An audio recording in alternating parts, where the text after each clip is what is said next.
Hey everybody, since so many people are sick right now, I thought I'd quickly record the two loops that you have to know for the test so that you can just watch this video in case you missed this in class or you want to go back and have a look again.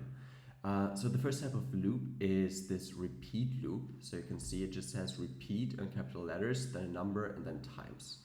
And this one is really as simple as you think it is. It's just going to repeat all of the stuff that is inside these curly brackets here, so inside these ones here, as many times as it says here. So in this example, we see count starts with 1 initially, and then we just do what is in here 5 times. So first round we would add 4 to count and save it and count, so then we would go to 5, then we do it another time, we go to 9, we do it another time, it's 13, we do it another time, 17, we do it another time, it's 21. And that's it. So really we just repeat whatever it says here as many times as the number here. And this thing can also, we can also do this with nested loops. You remember nested conditionals, and we can have the same thing here. So in this case, we would repeat the inner part 3 times. So this would happen 3 times, but then this part inside there happens 2 times. So you would 3 times repeat this 2 times. So in total, this would repeat 6 times. And depending on how this is set up, you just have to pay attention that maybe, yeah, we have here repeat 2 times. So then we would do this thing here in the first round, like we would repeat this inner part 3 times, 1, 2, 3, and then we do this thing here 1 time, and then in the second round we do the same thing again. So we repeat this part here another 3 times, and then this part here another 1 time in this order. So you just read top to bottom, and the curly brackets and the indentation shows you which parts have to be repeated how many times.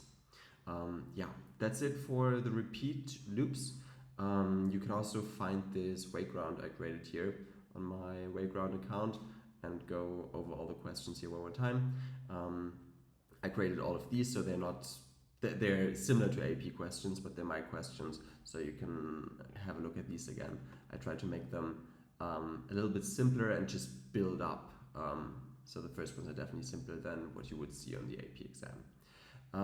Cool. And then the second kind of loop is the repeat until loop. And this thing here is really the opposite of a while loop. So if you think about the while loop, then we say while, oh, sorry, writing with a mouse here is really tough.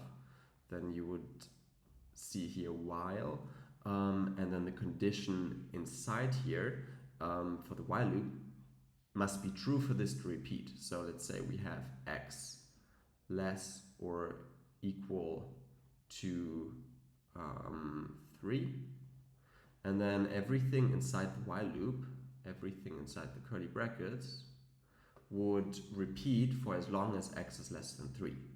And this while loop here is the equivalent of what that one down here does, because the repeat until loops, they work the exact opposite way. They repeat until the condition is met. So you can see here in the beginning x is 0, so this condition here is false, x is not greater than 3. And we're going to repeat this over and over again until this condition becomes true. So the way to look at this is, first we check, okay, first one, x is 0. Is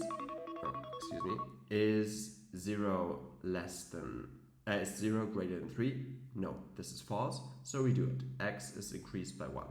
We get up to 1. Then we check again. Is x greater than 3? No, it's not, so we repeat it again. We see x plus 1, we go to 2. We check again. Is x greater than 3? No, we increase it. Is 3 greater than 3?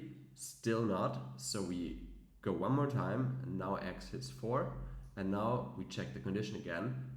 X is greater than 3, 4 is greater than 3, so now we stop the loop here and we continue with whatever code comes after that loop.